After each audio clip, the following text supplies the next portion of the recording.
Well, hello and welcome once again to the DCL Podcast, where we're inviting you to sit back, relax, and we'll be on our way shortly.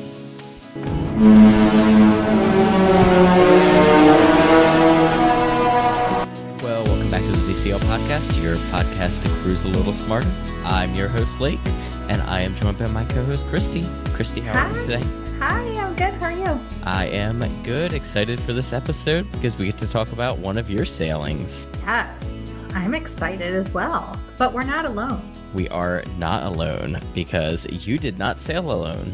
I did not. I mean, not only did I not sail alone, my family was there, but we were not the only family. We sailed with friends and friends of the show, which is even more fun. With that, we would like to welcome to the show our friend and Patreon member, Liz.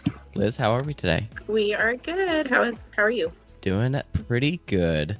Excited to get into this. We are live for our Patreon members, so we may jump in to answer a couple questions here or there from them. And as always, you can help support the show and join in when we do these live for Patreon episodes by visiting us at patreon.com/DCL Podcast. And we did do 2 exclusive snippets for Patreon. Plus, we just uploaded a little bit about the Moana production into the Patreon group. So there is definitely exclusive content if somebody was looking to do that. But if that doesn't work for you, you're still going to get, the trip report here and all the things. Well, why don't we start at the beginning? Why did we both book this sailing? For me, I wanted to be on the Treasure fairly, I wasn't going on the inaugural. I wasn't going over school holidays because I needed it to be cheaper.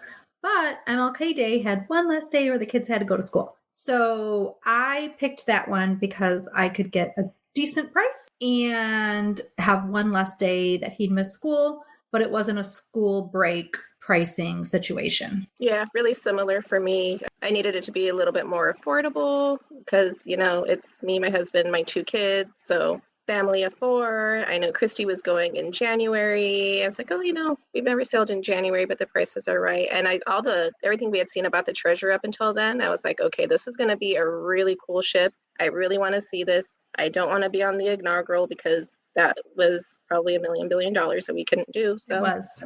That's why we did this one. All right. Well, Liz, you have to travel to get to good old Port Canaveral. What was your family's travel plans, and did you do any pre or post stay? We did. The sailing started on a Saturday. We flew out the Thursday before into MCO. We rented a car, and we knew we were going to do Universal on the Friday before the sailing. So Christy, we were trying to figure out how we're going to make this work, and I was only going to do one Universal park. We were weighing our options, and Christy suggested stay at one of the, I don't know what they call them, premium, deluxe, one of the more, Universal hotels just for one night, because at least if you stay at that hotel, your ticket's included. It's a park hopper. It includes the express pass. So that's what we ended up doing, and we saved money doing that. And then it was actually nice when we got there. They started giving us, okay, and here are all the benefits from the floor you're staying at. And it turns out we had been bumped up to a club level room because they were sold out. So we got to use the club level for the one evening that we were there. So we did Universal that Friday. It was really nice. We loved that Hagrid's coaster. And then after we did the park stuff, we just ended up going across the street to a Hyatt. We literally checked out of that hotel, went to the next hotel, and then we crashed there for the night before the cruise. And how did you get to the port? We had rented a car from the airport, so we just kept it and we did a one-way car rental. And we just dropped it off there. We took the shuttle to the port, and it was pretty easy. Was it busy? My experience will not be the norm because there was one shuttle driver and he got into a car accident shortly before we got there. So we had to wait for them to bring in the fill-in bus driver. So it was a little bit of a longer wait, but that's going to be the exception, not the rule. But even then, we waited maybe 30 to 40 minutes, which is kind of a lot, but also kind of not a huge deal on a 7-night cruise. 40 minutes isn't going to kill anything. Yeah, and you guys had breakfast in... We were rolling in a little bit late. We went with family the morning of, and I think by the time we actually got to port, it was 1 o'clock, and they said, just walk on the ship. It's open boarding at this point. So that part was nice. Nice. There are definitely some advantages to getting there later. Everyone has already dispersed and settled into their places usually, and you can just typically walk right on and get aboard. Yeah, that part was definitely nice because I wasn't looking forward to like squishing in and waiting with a bunch of people. So it worked out for us. Well, Christy, it is not your first time aboard the Treasure, but Liz, it was for you. What was that feeling entering this new Grand Hall for the first time? It's so pretty. Like, it's going to be pretty. We've seen so many pictures, and I still had to take my own 1,000 pictures because I'm like, it's so much brighter. And it's just it's grand. It's a grand hall, but it is a really grand hall. It was exciting. And then especially, like you said, since everyone has dispersed, it was pretty empty also when we walked in. Yeah, it's beautiful. And Christy, what was you and your family's thoughts getting back on board and entering the Treasure again? Yeah, it was nice. General boarding had begun when we got there and boarded. And we were in concierge this cruise, which we are going to talk very little about. We're going to do a whole separate concierge on the Disney Treasure episode. I'll sprinkle in a couple of little moments here or there, but for the most part, we're just going to discuss it on a separate episode. So we didn't arrive in time to board with concierge. So shortly after, boarding groups had already opened, and there wasn't really, it wasn't overly crowded. It was good. She's still pretty. Really good entrance. What kind of cabin did you book, Christy? We had a family veranda. So the lowest basically level of concierge cabin. What did you think of that concierge room? Because that would have been your first time seeing it on the Treasure, right? Yes. Yeah, it's pretty. We talked about this a little bit on the preview show that because we had a family veranda for the preview. And so technically the room size was the same, but on the concierge family veranda, you don't have that extra row cabinet of storage, which it worked for a family of 3 with my son's clothes being very little still. But storage would have been an issue for a week, in my opinion. I guess I can't wait to hear what Liz did, but for everything, especially without like that extra side cabinet, I have no idea what a family of 5 would do in this cabin, like where you'd put your stuff. I still think you need one of those like hanging sweater holders, like you could get on Amazon or something, Target, all the things where you could like section off and put your clothes inside, because there's tons of outward facing shelves, just open face shelves. But what are you putting on those? Like I threw some Mickey ears on them, right? Like you put your purse on, but like, I don't know, you're not stacking your t-shirt on the open shelves, at least like into the room. At least I don't think you are. But those beds, Disney knows how to make a bed. They are the most comfortable places. And then I was coming off marathon tiredness, and I took so many naps those first couple of days on board. I just could not get enough of that comfortable bed. Those sheets, and we talked about this once in an episode a couple years ago. I think we Googled them. They're like $1,000, the sheets that Disney uses on those beds. And I can't spend $1,000 on sheets, but man, they're delicious. You just want to like bury yourself in them all the time. So anyway, yeah, I love that cabin still. DCL makes a very comfortable bed situation, and that makes up for everything else. Liz, what kind of cabin did you book for you and your family, and what did you think? We had a navigator's veranda. It wasn't like the deluxe one with the Murphy bed. It only sleeps 4. I loved it, actually. When I first walked out onto the veranda, I was like, oh, it's kind of smaller. I was expecting it to be the circle window one. Yeah. And it's not. It's like the half wall one. So at first I was like, oh, I wanted it to be the circle. But then it actually worked out to be really, really good for us, because that little half wall was just enough that we could drag our chairs over and be in the shade, but still be able to see out and be outside and enjoy the ocean views. So it worked out really, really well for us, especially because my husband does not do the sun very well. He's very pale. Translucent. And he really is. He's a ginger. So he liked sitting out there reading and still being able to have some shade. The storage was interesting. I hung up everything. So me and my husband, the adults, we hung up all our stuff. I try to convince my kids, they're teens and tweens, they're 11 and 13, like, if you hang up stuff, you'll have more space. And they said, no, we'll just live out of our packing cubes. And I'm like, all right, it's your problem. Where did you put them, though? Or did you leave on them the shelves? Open-faced? Okay. On the closet shelves. Yeah, so they just like stacked them on the closet shelves. And it was fine because the packing cubes, it keeps everything contained. But for me, it's like, I'm going to be here 7 days. I want to unpack. Yeah. And they were like, nah, I'm like, okay, they're old enough to figure it out. So Right. I'm glad it worked for you guys. yeah, and then a lot of like our extra stuff, like, prescription bottles or hair stuff, those open face shelves by the mirror, like all of that went over there. And it did help a lot. They actually hold a lot, those little open face shelves. They hold so much. They do. As long as everything, well, I was going to say as long as everything's in a bag, but even if it's not in a bag, like you can put a lot of stuff there. But I mean, you're right. You can't put pants there. You can't put, I mean, you could, but it's weird. It's weird. Right? But it actually worked out pretty good for us. It was fine. All the luggage fits under the bed just like usual. So we just left an open suitcase underneath to be like the hamper for the week. Whenever something was worn, it went into the open suitcase under the bed and it was fine. Perfect. Yeah. Well, why don't we get into this cruise a little bit deeper? We won't go day by day here because we've got 7 adventurous nights to unpack. So we will make our way around the ship and discuss some of the different activities and entertainment. But before we get into what you both did, why don't we talk about what your kids did? We've got 3 kids of similar ages. Yeah, How did that work? Did they hang out? Did we utilize the Edge or the teen club? They gave the teen club a try. Several times.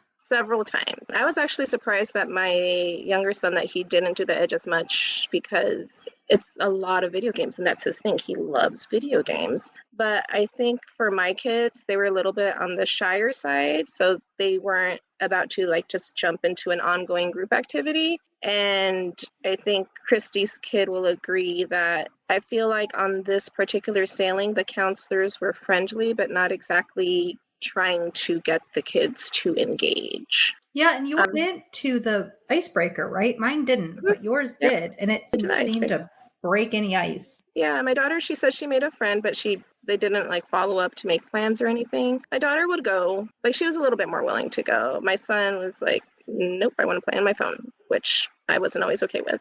But where they actually did enjoy a lot more was the Hero Zone, because it has the air hockey tables, it has the ping pong tables, and some foosball tables. So they actually really enjoyed that area, and the pools. Which we totally forgot to go to that Hero Zone, and we meant to.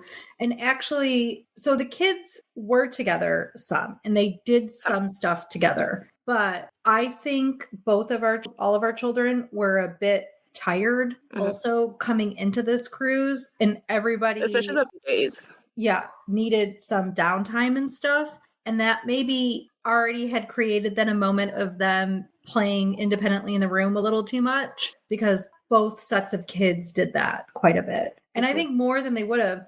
But really, it was like so much work and stuff leading up to going on the cruise for everybody. And I had marathon weekend, and you guys had such a long trip to get here and went to Universal and ran around. And jet lag. Yeah, and jet lag, which was real because some of those mornings, were early and stuff. So I think that played a part. I also think the counselors weren't so engaging.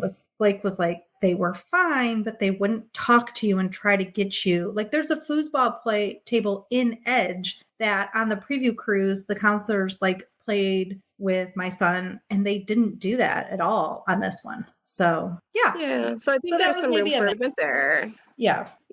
But I mean, when we did certain activities, both of our families together, like when we did the excursion together, then the kids did, chatter and get the whole time. Apparently so much that they got yelled at for talking to them. How dare the tweens be tweens. Right. Speak to each other. Well, why don't we move towards entertainment and activities aboard? Before we get into the shows, let's talk about how we spend our days, how we spend our sea days, what activities we had booked or pre-booked, what shenanigans did we get up to on board. So he signed us up for 2 tastings, and it was my first time ever trying an alcoholic drink. I'm really kind of a teetotaler in general. This is not true. That was fun. So we did a couple tastings on the first sea day. Yeah, they were kind of stacked. We did champagne tasting first in the morning, and it just was like when they were available and convenient with dinner times and things like that. So champagne tasting was like 11 a.m. our first sea day. And then wine tasting was at like 1 p.m. our first sea day. And Liz and I did them both.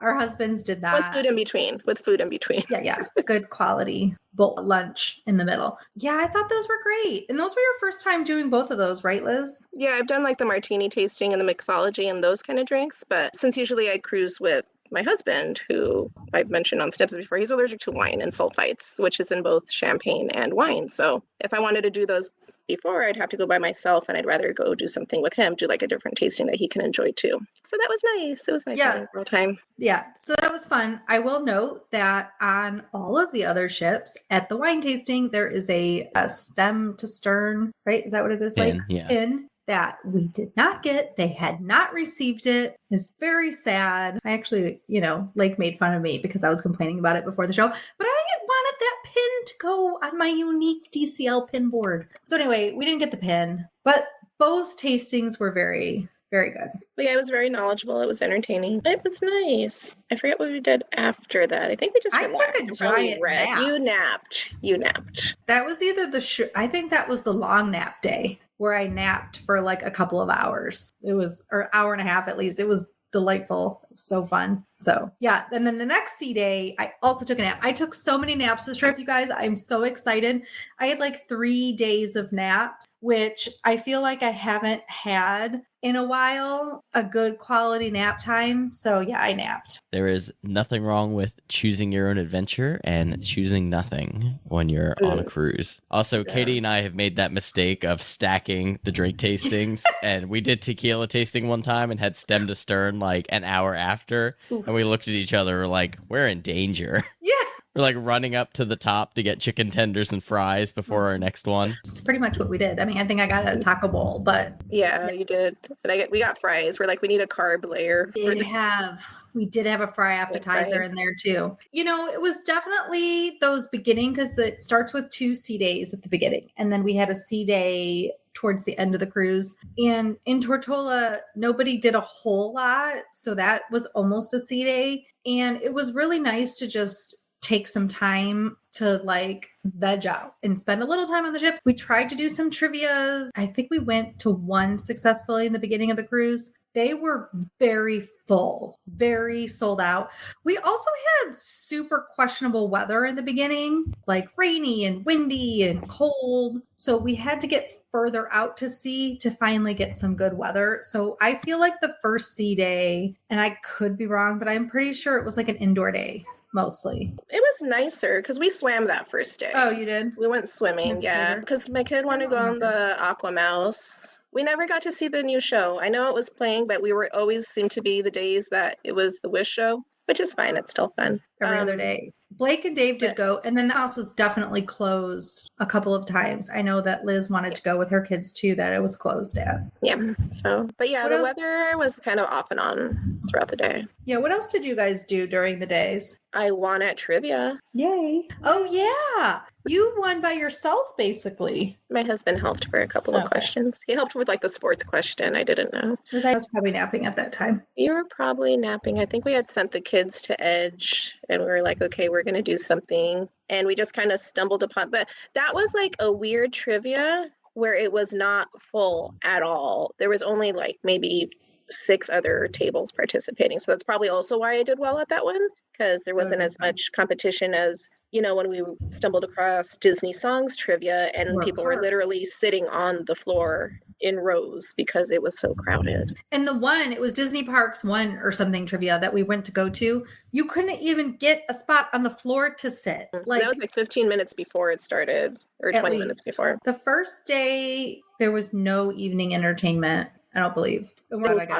Okay. Which is the equivalent of no entertainment, because they also showed that in the regular theaters. Right. Throughout the sailing. So, like, some of that stuff didn't eat people as much. That's true. So, on the last sea day, we did play some games that Liz brought. And so we did that as a foursome for the 4 adults. And I know that my son did go and do crafts that last sea day in the Edge, and actually did enjoy the craft hour. So if there was something like that there was an activity he could do.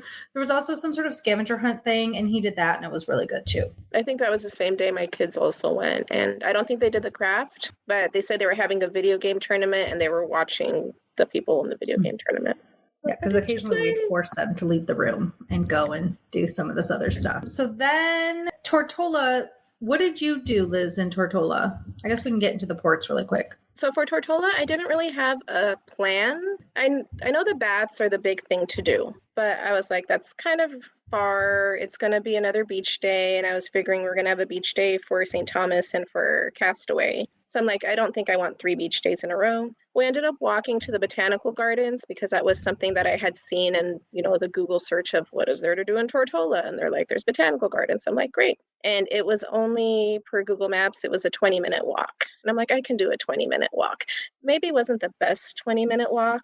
It's like, I don't know that I would say I felt unsafe, but it's definitely off the, the tourist paths. So, but it was fine. The botanical gardens, it was nice. I don't think I have a huge recommendation that everyone needs to go see these botanical gardens because they were kind of small and they're fine. You were glad you had something to do, but you guys came back and said you were maybe slightly underwhelmed. I think it can be a little bit more manicured. The kids were excited because the lady was really nice and she's like, hey, do you want to hold a baby tortoise? And they're like, heck yeah, I want to hold a baby tortoise.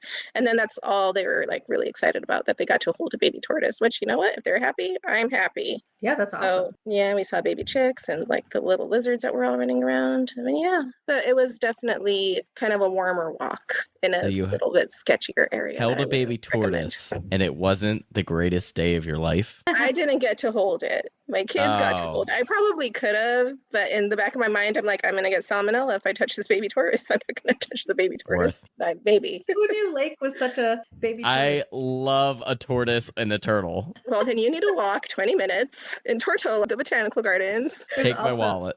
There's also in the Cayman Islands that you can do like dolphin excursion there, that they also have turtle tanks or whatever that you can hold turtles there as well. And they flap their little legs. Yeah, I was definitely trying to get it away from my kid. It was cute though. But yeah, it was nice. I mean, in the end, I'm like, I'm fine that we didn't do a big excursion because then we just got back to the ship and we just relaxed and it was good. And then we didn't do anything that day. The next day, I think my son did a little bit of homework that day and I took another nap. It was so good. The next day was St. Thomas. And that day we did a champagne snorkel to St. John. That was nice. It was very early, but it was very nice. It's very early. Well, for me, it was, I think, 35. One thing is we did ask, like, because somebody was asking maybe in the concierge lounge, like, how many people were going to be on this? And they were like, it's 80. But really it was 2 boats going to like the same marina. And then you divide up among the 2 boats. So it wasn't that many. So it wasn't a big deal. And that one was really fun. I really liked that one. Yeah. So 1 or 2 little snacks, but it was nice. And that was to Honeymoon Beach in St. Thomas or in St. John. And I guess the only other like issue is that it wasn't as long. Oh, yes. Because it had been listed as a 5-hour and 15-minute excursion. And I think we were back by like 2:30, maybe the latest. Yeah, and it was supposed to be 90 minutes of snorkeling, and it definitely wasn't. But the kids did it, and my son snorkeled in the ocean, and Christy took my child. I took Liz's daughter, and she and I snorkeled in the ocean, and then they did a different, like there was a way you could take a boat to the beach and then snorkel back from there. We thought that would be the better option. That was not the better option. Everybody's asking because you still have to get back to the boat, and I feel like you have to swim further. But it worked out and we did it and it was great. Don't forget to wear the fins. Yeah. And make your kids wear the fins. Yes. My kid stole my fins after not wanting to wear my fins. And then he ended up taking the boat and I had to swim back with no fins. It just makes it so much easier in the ocean. So it might be complicated in the beginning, but I definitely recommend take the fins. But yeah, that was a good excursion. So I would recommend it. And there was rum, which there almost always is after a snorkel excursion, but because it was a champagne and it was not champagne, this was not champagne from any region of France, but it was sufficient bubbly and it was great after the snorkel. It was sparkling wine or something. It was nice. And they also had rum options. They gave kids like juice and they had Sprite. They also had like little snackies, like kind of charcuterie. Like they had a meat plate and a cracker plate and a cheese plate and they had fruit. It was a solid charcuterie. Yeah. So yeah, that was a good excursion. I recommend that. So if you have that option, I recommend it. How did you get from the ship to the catamaran? Sketchy St. Thomas bus. Those like an open air bus. Taxi. Yeah. That was like running into the bushes. So one side, and like it was, had no railing on the one side. It was sketch, but we all made it. We all made it there and back. Yeah, I was trying to convince Christy on the way back. She was in the open, no railing, no rope, no nothing side. And I was like, switch with your husband. You're not going to like it. She did not switch with her husband. It was okay because I had to like clamp my feet down on a bar. But Liz was funny. She was like, you need to hold on. You need to hold. It was so scary. Did you feel like you saw a good variety of aquatic life snorkeling? No, there was not much aquatic life at all. Like they did It's not like a stingray. Yeah. This area is not, it wasn't like a great reef. It is not, the snorkeling was not amazing, but the water was really pleasant.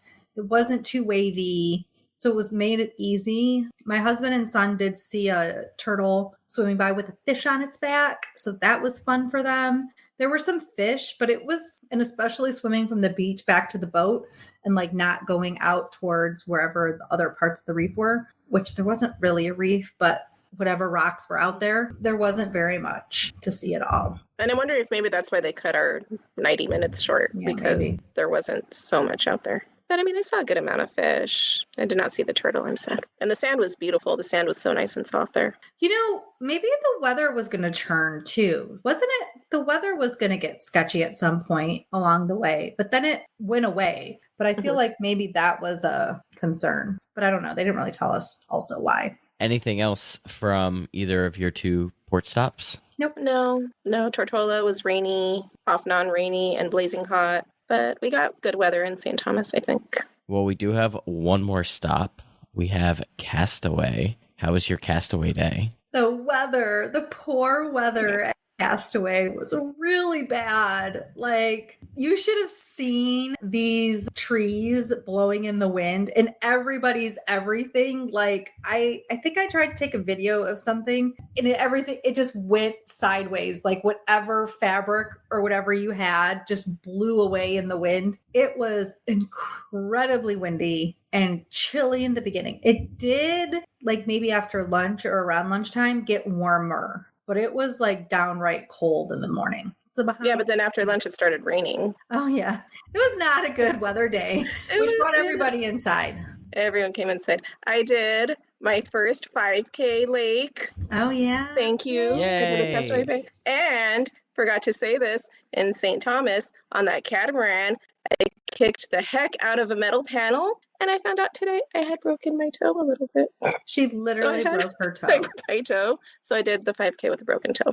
I think I needed 2 rubber medals for that. I second that. Yeah, not my friends. Yeah, we got bike rentals given to us, or like the Castaway package, which the rest of it you couldn't use because the weather was so bad. But it came with bike rentals. And I'll say that if we didn't get bike rentals given to us for, again, this was Disney's response to something else that occurred that we're not going to talk about necessarily on the snorkel that didn't really affect the snorkel in any way. So they were like, here are these bike rentals, which again, we didn't need, but whatever. Those bikes are not worth $19 an hour. Each of those bikes would have been $19 an hour. I made it 5 feet. They were very difficult. Everybody coming back in, because I just quit biking. The people coming back in from their bike rides were like, these bikes are crazy and wonky. I don't know. And I think that same report of the bikes being troubled has been what I have been hearing for the entirety of the 10 years that we've been going to Castaway. So I would just, unless bike rentals came as part of a package that you were going to otherwise do, I don't know if I would do it. Or I would say you want to try it first. And then they didn't like line up the bike. This particular entertainment staff that is also the ones responsible for giving out the bike rentals, they didn't line up the bike with your size. Like they didn't assist you with that. They're like, just check it out and see what you want. And I've definitely been there before when the entertainment staff, but again, the weather was bad. So I wonder if that was the reason. The crew were like, here, this is the size you want. Do you have any questions? Definitely put your used helmet in this bucket instead of putting it back in this bucket, you know, stuff like that. None of that was happening. Those ladies on this particular day were in that hut and they were not coming out for anything. I will say Katie and I love the bikes. They are definitely aged. Yeah. They could probably use a good replacement soon. And as for like the bike rental price, I don't think they've ever charged us. Most of the time when we get the bikes, they just say, okay, island time, like go have fun. There's never a shortage of bikes. No. So they're not using anything. No one's even looking to see when you return them. So it definitely is check the bikes as long as you want them. But still, $19? It's a lot. maybe the bikes are like a placebo effect. Oh, this person's unhappy. Let's give them this bike, quote unquote, for free that we weren't going to charge anyone for anyways. So that way they feel like they're getting something. Yeah. Well, there were definitely people getting charged for bikes because people also took their receipt and left it all over the ground. Like it fell out of everybody's pockets. I gave up bike riding. So Dave and Blake went bike riding. And there was like this storage compartment where people doing the 5K or bike riding could hide their items. And I just sat on that. I learned that only like 2 people hid their items that morning in that little storage container.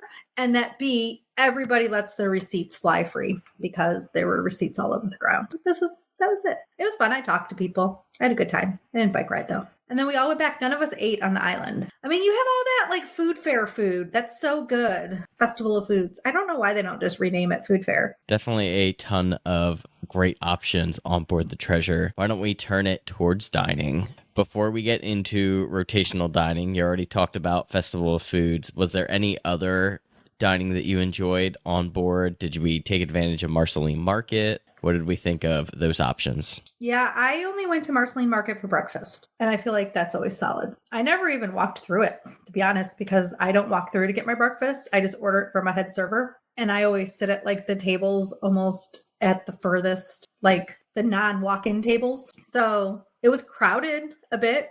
Like on the Castaway Day, everybody was in my little quiet cubby in the back, you know, my like the back room, which is sort of the front, I suppose, but you like do a loop around after you wash your hands. Every table was full except for one little tiny double table.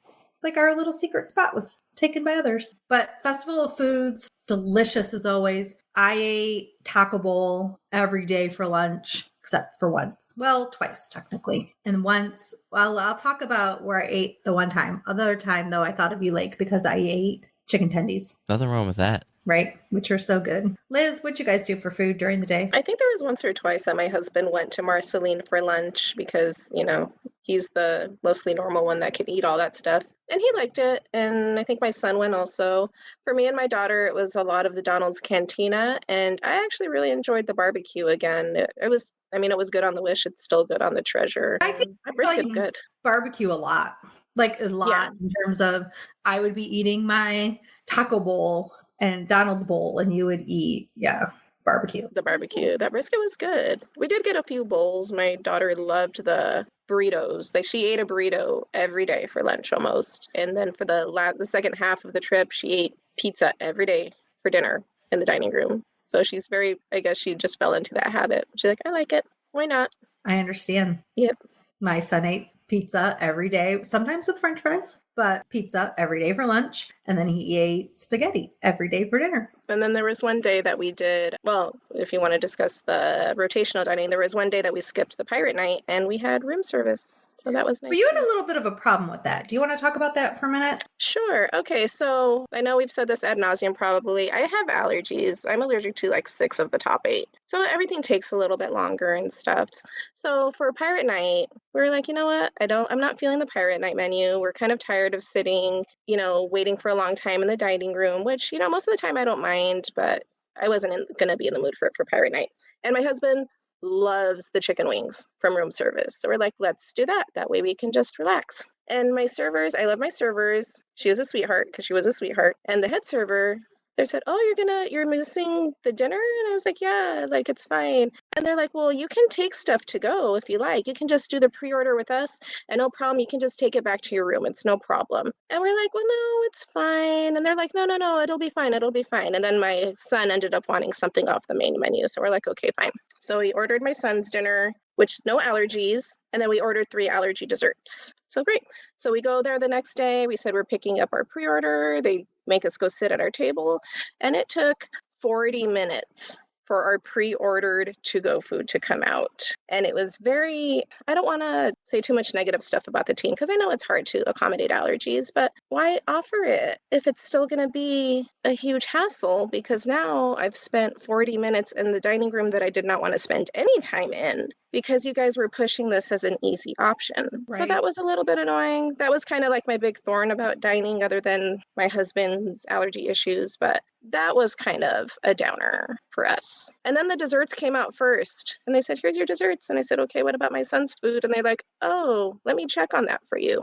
So I wonder if a lot of it is also like the servers kind of making promises and then the chefs not wanting to fulfill those promises or having issues. Like maybe there's a disconnect between those two. Yeah, so just be forewarned if somebody's looking to do something like that. It might not work you wanted, so just something to keep in mind. Sticking with rotational dining, Liz, what did you guys think of the rotational dining restaurant choices? Oh, I love these restaurants. I love these. Well, I mean, Marvel I can kind of give or take. I can do like one Marvel Light. But well, I don't know, because I actually really liked that second Marvel show where it's just like 80s music, because I like 80s music. You know, that show, I was thinking about this the other night, is a sleeper that I wasn't quite prepared for. Now, I was thinking of skipping, but there was actually some stuff in that menu that I wanted to eat, so I decided not to skip the Marvel dinner. I did skip Marvel Day 1, except to arrive for dessert and to place my order for the next day. So that plan of skipping that dinner worked out really well for me. I just showed up later and had my dessert and sat with my family for a few minutes. It was perfect. But for night 2, there's some funny stuff with Groot and the fox guy. What is that thing? What is Rocket Raccoon. Yeah, there you go. I think. Not a fox. You guys can make Blake's not correcting us. I'm guessing it's Rocket Raccoon. It is a raccoon, or it might not be a raccoon, depending on if you ask Rocket. Oh, what would Rocket say? That he's not a raccoon. Oh. But isn't his name Rocket Raccoon? It is. You have to be caught up with the movies to understand. Okay. Well, just imagine if you were caught up, I think you would love it because it has some funny moment. But I mostly read my book for Marvel Night 2.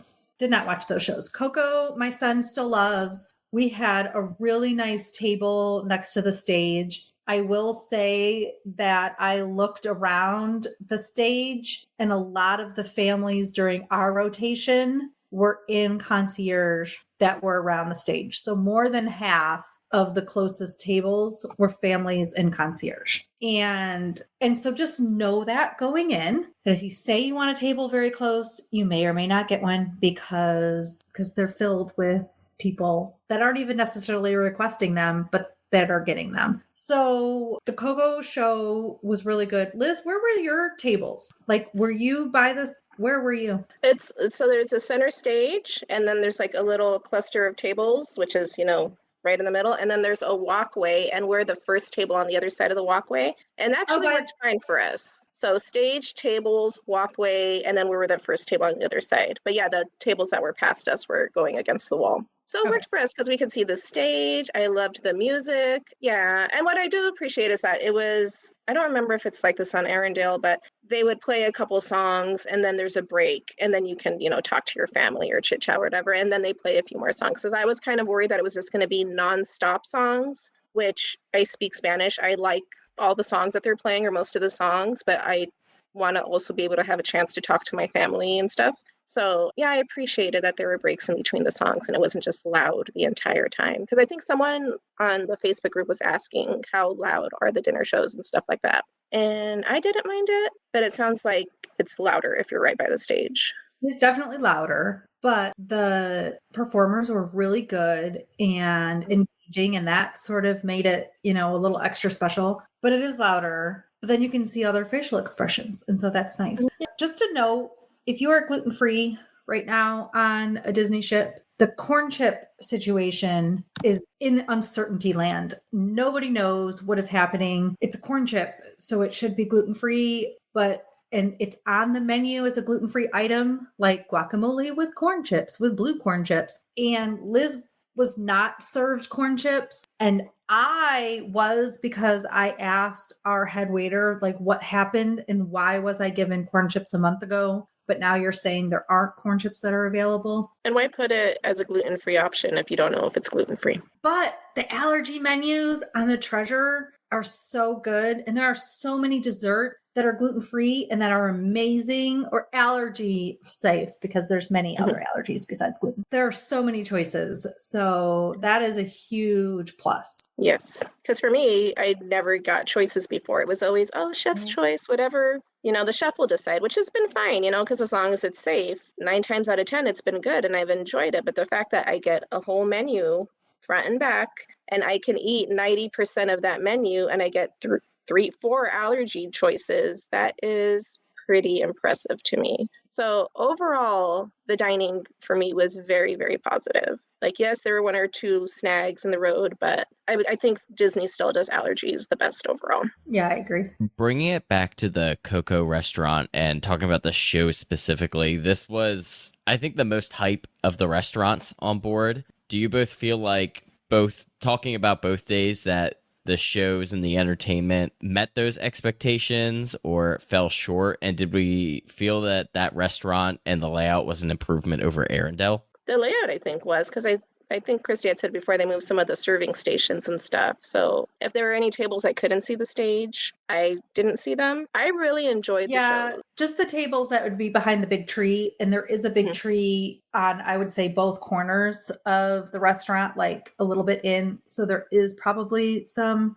tables that can't fully see the stage, but much less than in the past. And even though they showed, like we talked about this, maybe when the ship pictures were first coming out, it literally is like family style tables, but they divide them. There's a space in between so you can have more independent tables. I think they figured that out a little bit better, the Treasure, than the Wish. It's just rows and rows and rows of tables, but they're separated so your family will have a much better chance of being alone if you want that. And the show is good. I mean, unless you really hate mariachi music, which if you do, sorry, but the show was good. Even the little storyline between the music I liked. It was cute. Well, we have one more restaurant to hit here before we go into specialty dining. Did you have any thoughts from 1923? It's the same. It's good. I loved it. Yeah. I appreciate it. That's more quiet. A little bit more downtime. The filet is still amazing. Yeah. Oh yeah. I feel that the first night menu is better than the second night menu, but I don't eat lobster. And so if you ate lobster, you can get a lobster tail on night 2 at 1923. But if you don't eat lobster, then maybe still the first night menu is superior. Or you could be like my kid and get lobster and pork medallions because you don't know what to do, because he was sampling a little bit of everything. He had crab cakes also with that meal. Excellent. That's what you should do. We've touted that first night 1923 menu as one of the best in the DCL fleet. Do you both feel that even with some of these new menus added on the Treasure, that still holds up? For me, yeah. I don't think so. And with the allergy menu, there's so many other choices that they've added to the night one. Like the night one 1923 just has a lot of options. And if you have an allergy where you can get both menus, you have a lot of choices. So yeah, I still think it's best. Do we have any other notes on rotational dining before we move to specialty?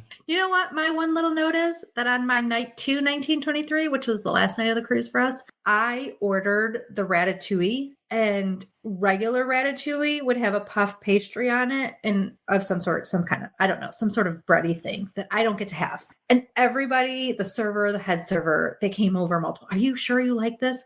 It was one of the best things I've eaten on a Disney ship. So if you like vegetables, the vegetables that are in ratatouille, so like squash and zucchini and peppers, those flavors were good, like not too tomatoey. There was some olive oil in there, like high quality good. So I highly recommend the ratatouille. And I hope somebody will report back and let me know how theirs was. I love that. I don't think I even realized that was on the menu. Yeah, it's on night 2. Well, let's move into specialty dining. Liz, did you do any specialty dining? No, we did not.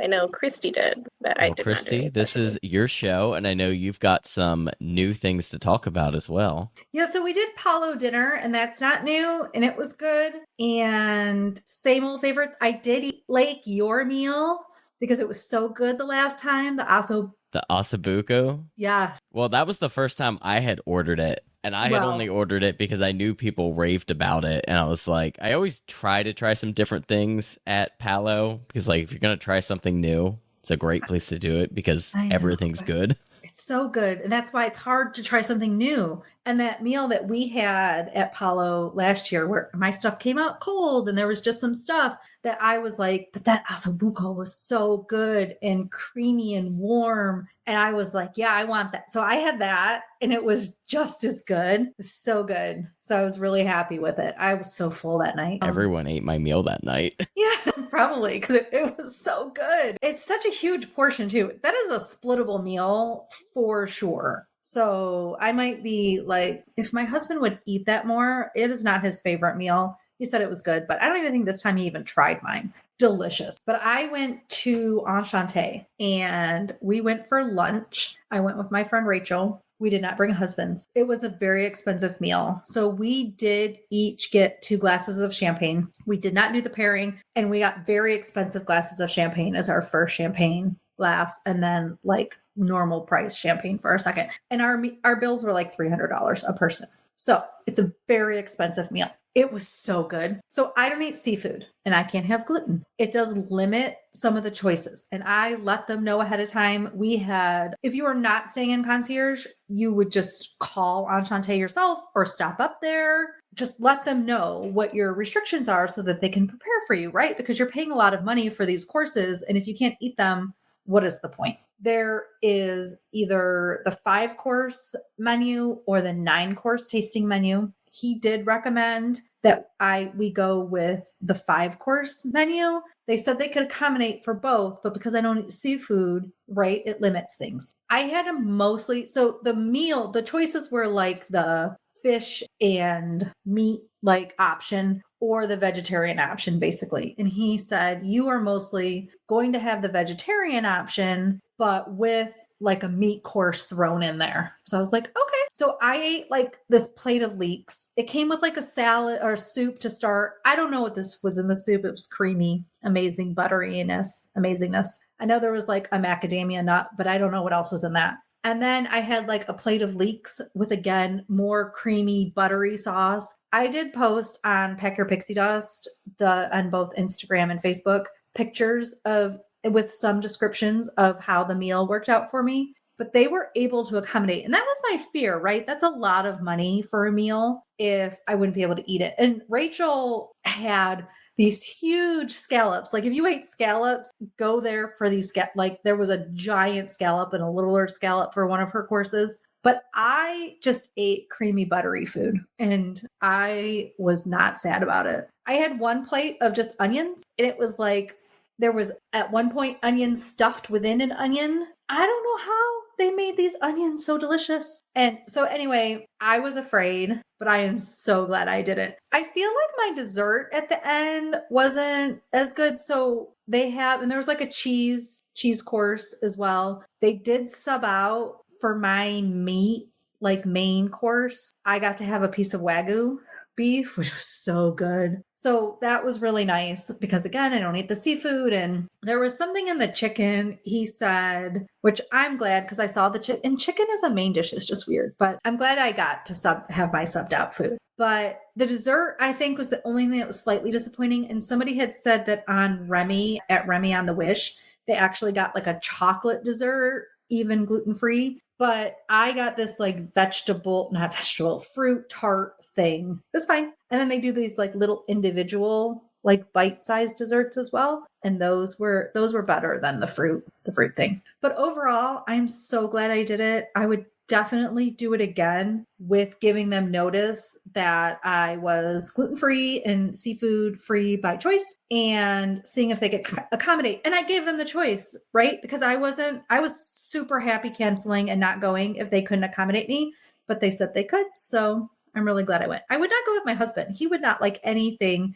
He's like, I wouldn't eat one thing except for the beef he's like, maybe would I eat it, but would I enjoy it? No. And I really enjoyed all the flavors of my food and I was full. Did they try to upsell you on anything? No, even the champagne, because we wanted a champagne. He went and said, these are this price. Like he went through it all. So they weren't secretly selling us a $69 glass of champagne. So, and then there was like on the menu, and I post this in the Instagram post and on Facebook, but there is like, here are the upcharges on the side versus what comes with it. So basically they were like, you can make the choice. Like they didn't try to talk us into anything. Oh, truffles. They did try to sell us, which I don't have an interest in, like $30 truffles or something. They seemed really big and fancy. And like if I was a truffle fan, that would seem fun, but neither of us got those. Any other notes from Enchante? No, it was really nice though.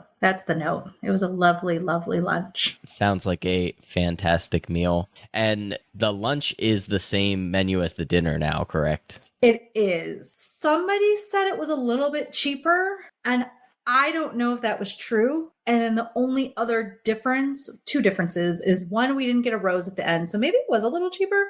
And we didn't get to pick our cheese in the cheese cart. It was brought to us on a plate. Like they divided up the cheese, like said, these are your cheeses. Well, we have made our way around the ship, but there is one big section of entertainment we have not hit yet. Why don't we talk about the shows? Yeah, so night 2 was Seize the Adventure, and Dave and I went, and it was as good as always. I love that show so much. I love that it's only half an hour. It gives you like a little taste of everything. I feel like the quality of the music, like the people being able to carry their voice, was better on this sailing than it was in the preview. So I feel like they learned maybe some of the audio from, over that month. So that was really good. We both went with our husbands to the Indiana Jones Choose Your Adventure adult only show. Yes. That show sells out. It had no seats available a full half hour before the show started for the second show. And the first show was very similar. Like we went to go to the first show and couldn't get a seat maybe 20 minutes or something before. So before the Indiana Jones show, they do kind of a pre-show that they call the Sarabi Supper Club. And it's an hour long, and it's just kind of like background music. It's not really even a show, but we went 20 minutes before the Sarabi Supper Club, and the venue was closed, and people were already lined up to get in. 20 minutes before the show, that was an hour before the Indiana Jones show. So if you want to see the Indiana Jones show, you need to get there for that pre-show at least early. I know you had said that, and in it that you could be right, but my memory of it was that it all started at the same time of 7:30 and 10, and that the Sarabi Supper Club was like the fake part at the beginning where the lady was singing for 5 seconds, and then the main show didn't show up. So then Indiana Jones Choose Your Adventure is what got played as something to fill the time for the Sarabi Supper Club. Yeah, the Sarabi Supper Club's not really like the show part. It's just kind of like the pre-loading Indiana Jones part. And they're going to advertise it as background music, not live music, just background music. And they're going to have exclusive drinks that they're serving you during that hour that are Indiana Jones themed. Like my husband had one in a monkey mug that was called Monkey Brains, and it was like a rum-based thing with bobas in it. But point being, people line up for that pre-show to get into the Indiana Jones show. So if you want to see that Indiana Jones show up early, because you have to show it's new, it's popular. The two people that do it, Sage and Coriander, the actors, they're really popular on the ship. They do a lot of family-friendly shows in the Grand Hall, but the Indiana Jones adult show is very, very popular. The Grand Hall shows are still very good as well. We did catch that. Oh, we did Diaper Dash. We saw the Genie, Diaper Dash. Diaper Dash. Not a Diaper Genie, no. No, whatever. The Dashing Babies. So we did that the one afternoon too. So that show, and then you went to a couple of other shows before the main two at the end. Well, we saw the Magician show. Jessica Jane, who I guess was on Penn and Teller Fool Us, she was good. She was really good. My husband really liked the show because it was a little bit of everything. It was like a card trick and an illusion. And he's like, there's so many different kinds of magic that she's doing. And I'm like, okay. But it was good. She did like a straight jacket, Harry Houdini kind of thing. So that was good. It was worth catching, I think. And then I think there was a ventriloquist. There is a ventriloquist, which in hindsight, I should have made my kids go because my son would have liked it. And there was like a circus variety act, and neither of us saw that one. And then there was Beauty and the Beast. And one of my friends, I did not go, and maybe I should have, but one of my friends did say that Beauty and the Beast, this ship was better than The Dream. Maybe I should have gone to that. She said the music was better, just the way that she just said it was so much better. And then the main event, Moana. It was so good. It was so good. So we went to the 3:30 show on Castaway Day when Castaway had bad weather. And it was very sold out. We used the concierge get a seat situation that you can arrive early. And every seat in that theater was filled, like not from the concierge, but they filled it. So people were coming and could not get a seat. But I will say that when I went back to 8:30 show, because I love the show so much, I sat in different spots for each of the shows, that at the 8:30 show, there were plenty of seats. So don't be as afraid, like you're not going to be in the front anywhere if you show up at the last minute, but don't be afraid that you're not going to get a seat later. And I think part of the reason that everybody went at 3:30 was because the weather at Castaway was so bad. So people needed something to do and they left the island. But that show to me is Broadway caliber. It needs to be on Broadway. The performers that are on right now are Broadway caliber. It is so good. And frankly, I would have saw it a third time if I didn't want to say goodbye to my servers, because I didn't want to say goodbye to her. But that show is really worth it and really good. We had the kids go and they enjoyed it too. So it was really good. Yeah. And I'm really picky about shows. Like part of the reason I don't do a lot of the shows is because I'm kind of picky. And then, Disney says all of our shows are Broadway caliber. And I'm like, well, I enjoy them and I like them, but I don't know if I would pay to see them on Broadway. And there have been shows that I've actually paid to see on land. And one show in particular I walked out of because I'm like, I don't like the show. I'm not going to stay and watch the show. But the Moana show, I would pay to watch it on land, and they could literally just lift it off the ship and put it on a stage on land, and I would watch it as is. It is really, really good. When they say it's Broadway caliber, it's actually Broadway caliber. That does make me excited about the Destiny. And I had fully considered canceling the Destiny. And I'm not sure I won't necessarily for Thanksgiving, just because we have so much going on and all the things. But the Lion King restaurant, I'm super intrigued by, especially after seeing what they've done with some of these other shows. And Hercules, I bet that they are going to knock it out of the park on the ship. And so those would be reasons that it would be worth it for me to see it or to go on that ship. So I didn't get it wrong, right? Hercules is going on the Destiny. Correct. Yeah. Okay. You're good. All of a sudden I was like, wait, is that going on the Adventure? I don't want to mess that up. Were there? And the other entertainment that I would give a shout out to, Victrophonics. I love Victrophonics and the Grand Hall, which they also had on the Wish, but I never got to see them on the Wish for some reason. And they're the ones that do kind of like the postmodern jukebox style, jazzy Disney tunes with the tap dancer sometimes. That was really, really good. And Matt in the Scat Cat Lounge. Yeah. That does the piano. He was so good. He is very good. And we didn't talk about Haunted Mansion Bar. Haunted Mansion Bar, you can get in. It's very crowded in the beginning. And on the first day, they sold out of, what was the mug? No, that was Skipper Society. Skipper Society sold out of the boat mug on the very first day because they did not restock from their last sailing. So whoever didn't get on the first day. So Haunted Mansion didn't sell out of any of theirs. No, because I got both of their tiki mugs on like the last day of our sailing. But I went with you. Yes, I didn't know if there was like a third one that got. Okay, so I knew something had sold out. So no, the boat mug sold out. That sells out. And then there was like a sweatshirt that got sold out in terms of merch, but then it looked like everything else had enough. Oh, those that you got that. Yep, I was going to say. So the atrium statue. I got my atrium statue on the second day. I guess I read somewhere that some people were being told that they sold out on the first day. I think I lucked out because these atrium statues, if you can picture the statue with Jasmine with her arms out wide and her outstretched fingers and the carpet with the little tassels, apparently they are very, very fragile.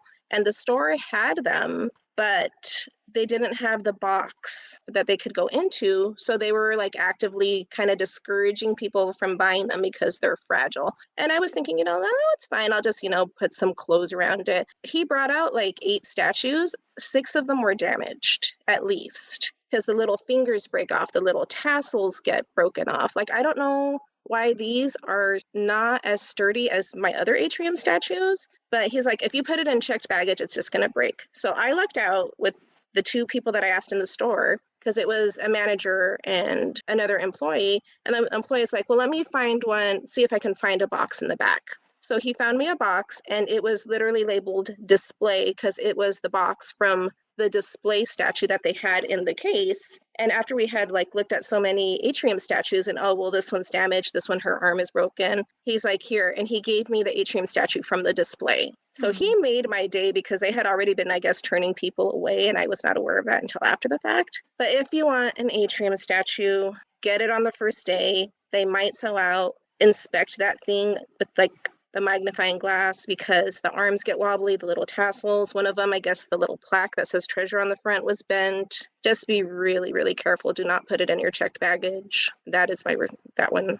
Get it on the first day. Somebody also bought from our group, our cruise group, Facebook, one of the treasure coffee cups, the one that looks like a ship and has the stern people on it. And there's didn't make it home because those must have been a flimsier coffee mug. So I guess just all of these things to keep track of going forward. But other than that, anything else? I think that might be it. As far as the must-get collectibles, I think everything else was pretty much in stock. They had pins, lounge flies, ornaments, everything else I pretty much saw. Keel coins, they were all pretty available. They got in halfway through our sailing some new collection that DCL's doing too, new generic collection that's pretty cute. There was 2 new collections that came through. So those had the little nautical flag kind of things. That was one of them. And then one of them was just DCL on a t-shirt with different color shirts that were actually really cute. So I think that covers it, They had so much cute stuff. I bought way too much. Well, that is A-okay. That is exactly what they want you to do. Well, I have just a couple questions before we close it out. Christy, you've sailed on the Treasure twice, and I believe I asked you this after your first sailing. But Liz, this is your first time on the Treasure. Where does the Treasure rank for you in the DCL fleet? Very high. I think the Wonder still has my heart because she's like my home ship, because I can get on the Wonder and relax, and I'm not worried about everything I'm missing. I'm truly relaxing. But the Treasure, there's so many good things. I love the restaurants. I love the bars. I love, the people, yes, I had a complaint here and there, but oh my God, it was so overwhelmingly positive and a good trip and a great ship. I wouldn't hesitate to do it again. I would definitely look again in a second. It just depends on the itinerary, of course. And Christy? I will say the Treasure full was a little bit different than the Treasure half empty from my first sailing. I mean, the people and the energy were nice, but also it was tough to not get a seat for things and not be able to do activities and you wanted to do and learn to draw and you couldn't get in. So with that being said, I still love her and I think she's beautiful and we're going on in a wonderful ship. And you can tell Imagineering pour their heart into this ship. But, the fantasy is still the best. And I don't know what comes next after the fantasy. Did you have any other notable cast interactions you wanted to highlight? No, just a big shout out to those 2 guys that helped me out in that store, because they could have easily, said, here's your statue and good luck. But I was literally there for maybe 30 or 40 minutes just picking out that statue. But everyone is so good, They were so good. Minus a couple here and there, really good. Everyone was just helpful with my allergies and they really seemed that they cared and it was great. My server, Natasha, was absolutely phenomenal. She was so, so good. And then I talked about this a little bit in the Patreon pre-show, but there were 2 room stewards that were not my room stewards that were on the hallway on my way to the concierge lounge. And every day I had lovely conversations with both of them. One's name started with a D and one started with a G, and they were lovely and really were that extra Disney magic that we love. Where people talk about the crew, they embodied that. They weren't my room stewards, right? They didn't have to do more than say good morning, hello, the tenets that DCL would require. but we had like great conversations and they knew my name. And again, I just walked by them and it was just, they were lovely. And we're going to talk about it in a concierge lounge episode later, but they have it figured out. They know everybody's names. They have 76 cabins or something, and they learn the families and the names. So the 5 servers in there were amazing, and the 5 concierge hosts were amazing. Highly recommend. Love it. Well, thank you both for coming on and sharing your adventure on the Disney Treasure. Liz, thank you so much. Is there anywhere you would like to plug before we go? I'm on Instagram. I make memes for the DCL feed and for my own unique sense of humor, maybe. So I'm on Instagram as Pupusa Princess. It's PUPUSA.princess. And I am always in the Patreon group. So if you join the Patreon, I'm really easy to find. Yeah, you're such a wonderful member chatting. Joiner. I love it. And Christy, where can our listeners follow you? You can find me all over the internet at Pack Your Pixie Dust. And Lake, where can our listeners find you? You can follow myself at YouTube at MouseGen and at Instagram at mouse.gen. And of course, you can follow the podcast at DCLpodcast.com or DCL_podcast on Instagram. But that is going to wrap up the show. Thank you all so much for listening, and we will see you next time on the DCL Podcast. Bye, guys. Bye, everyone. Bye. Well, that's going to wrap up the show. Once again, we want to thank Christy and Liz for coming on and sharing their travels on the Disney Treasure.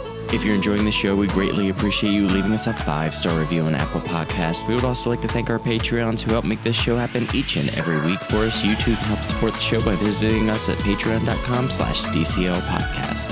Whether you're heading out on a cruise, enjoying a trip to the parks, or adventuring outside of Disney, on behalf of myself, Christy, and Steve, we want to wish you smooth sailing and safe travels. And we'll see you next time on the DCL Podcast. The DCL Podcast is not affiliated with the Disney Cruise Line, Walt Disney Company, Adventures by Disney, or Run Disney. All of the opinions expressed on our shows are those of the hosts and the guests who appear on the show. If you have any questions about any of these products, please contact the Walt Disney Company.